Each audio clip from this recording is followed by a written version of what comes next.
Parshat Pekudei, Likrat Purim, the Limud Shabil Refuat, Tanya Bat Hoda Margalit, Yosef Yair ben Aviv Chava, Harav Sivan ben Sima Betoch Kol Shar Cholei Yisrael. As we continue from last week to try and relate the Parsha to ideas that are going to prepare us for Purim. To start from the Parsha, and then we'll enter into the Chag that we're entering into Purim. The last 4 parashot out of 5 of Sefer Shmot deal with a great anticipation. The Jewish people, maybe in the greatest experience in history, volunteer more money than Moshe even expected. The Jewish people want the Mishkan. They want Hashem to be a part of their lives. They're searching for God. And they're searching for good. And we end, after those 4 parashot, of volunteering all the money, all the effort, all the time. And the Pasuk in Perek Mem, Pasuk Lamed Hey says, V'lo yachol Moshe lavo el ohel moed. That might be one of the saddest endings that we could ever expect for a great movie. Anyone who's watched a Hollywood movie knows that it ends off with an amazing ending. The ending of these 4 parashot is the saddest and most difficult ending that you could ever expect. V'lo yachol Moshe lavo el ohel moed. After all the work, all the toiling, all the effort, Moshe cannot go in. How could it be that we worked so hard and the ending was so unclear, unexpected, and not what we wanted? And to go back to that question, we'll enter into the holiday of Purim to answer this idea. The Sefat Emet always reveals that the name of a holiday is the essence of the holiday. So if we look at the holiday of Pesach, the name Pesach means that Hashem made a decision to save the Jews. And that's the essence of the holiday. If we look at Chanukah, Chanu b'Kafhei, or the idea of chinuch, of education, of the home, the name reveals this idea that they got to the Mikdash on Kafhei b'Kislev, and it reveals the idea of beginning something new, and therefore we understand how the name is revealing the essence of the holiday. When we get to Purim, says the Sefat Emet in the year 1871, She'al ken karu layamim ha'ele Purim al Shem HaPur.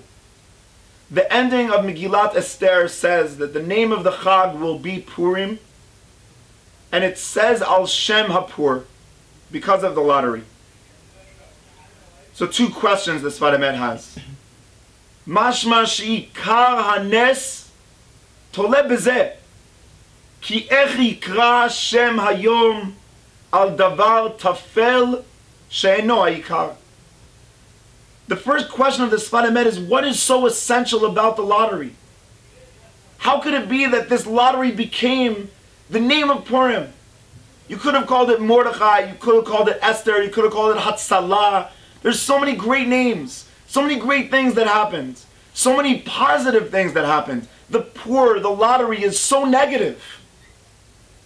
so difficult, and also something that seems to be so minor and not essential to the holiday. So question number one of this Sefat Emet is, how is it that the lottery became the center of Purim? But his second question is, Ki kashe havala lemeimar pur lama Purim. Let's say you want to say that the lottery was so important, and that lottery decides the essence of Purim. But how many lotteries were there in the Megillah? There was one lottery. The wicked Haman, the evil murderer of the Jewish people, throws one lottery. So if you do want to say that the lottery was so important, the name should have been Pur, not Purim. And so the Sefat Emet gives an answer for both these questions. Question number one, how is it that the lottery is the center of our holiday? Question number two, why do we call it lotteries if there was only one lottery? So says the Sefat Emet, we have another holiday in the Jewish calendar. It has a very similar, almost identical name to Purim, which is Kippurim. And it comes down all the way from the Zohar that Yom Kippurim and Purim are connected and related to each other. And says the Sefat Emet something that we have to realize. Why is it called Purim? Because on Yom Kippurim, the holiest holiday of the Jewish people, in the holiest moment of the day, the Kohen Gadol throws lots. And the idea of calling Purim two lotteries is because we, the Jewish people, believe that the lottery is positive. Haman, who throws the lottery and you think that it's negative, we too, the Jewish people, on Yom Kippurim, we throw lotteries.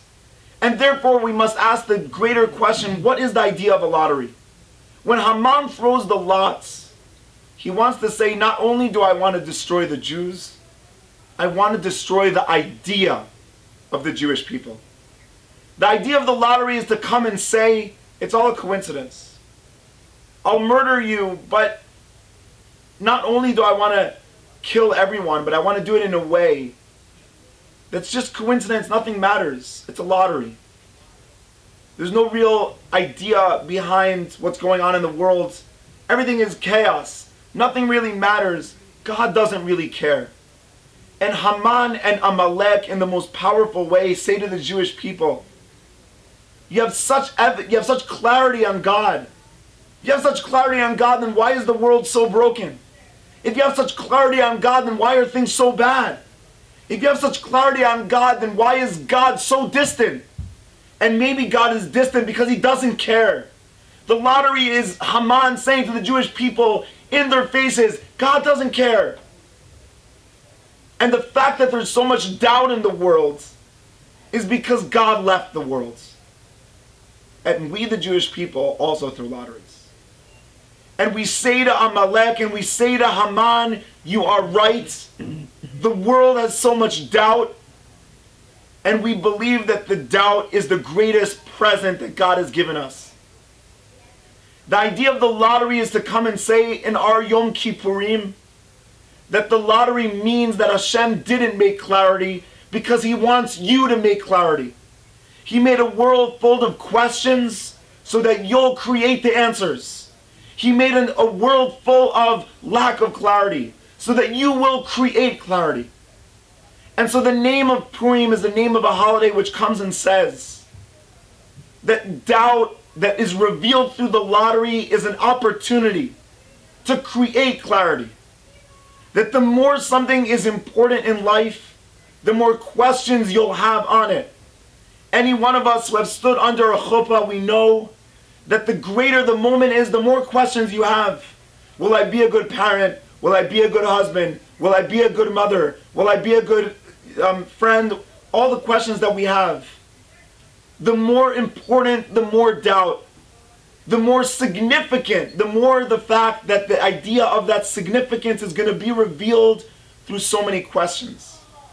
Amalek says questions mean nothing matters. It means that if Hashem created a world of doubt, he doesn't care. And we know that doubt means that there's so much opportunity and so much caring. And if we go back to Parshat Pekudei, the ending of the Mishkan, V'lo yachol Moshe lavo el ol moed. Hashem is saying, sometimes having the lack of clarity is the greatest clarity. Sometimes not going into the Mishkan, anticipating the Mishkan, yearning for the Mishkan, wanting the Mishkan, having such lack of clarity about the Mishkan is the emphasis of the Mishkan.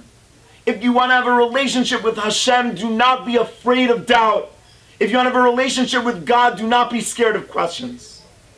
In 7 days, I have the opportunity to go back to Eretz Israel. And we're going to be up in Sefat. And I was able to sit for many hours last night learning about the Ari, a relative of my family, a descendant of the lineage of the Arizal from my wife's side. And on the Ari, when they came over to him, when he was in Sefat for just 1 year and a half, in the last moments they came over to the Arizal and they said, Rebbe, we don't understand. We don't understand the Torah, we don't understand you, we don't understand God, we don't understand all the things that you've been teaching us. And the Arizal says an amazing answer. He says, sometimes when you know, then things finish. Maybe not knowing creates the willing and the yearning to realize that there's so much more. The Chag of Purim and the Mishkan are an experience that emphasizes that sometimes doubt and lack of clarity just means that there's so much opportunity. Shabbat Shalom.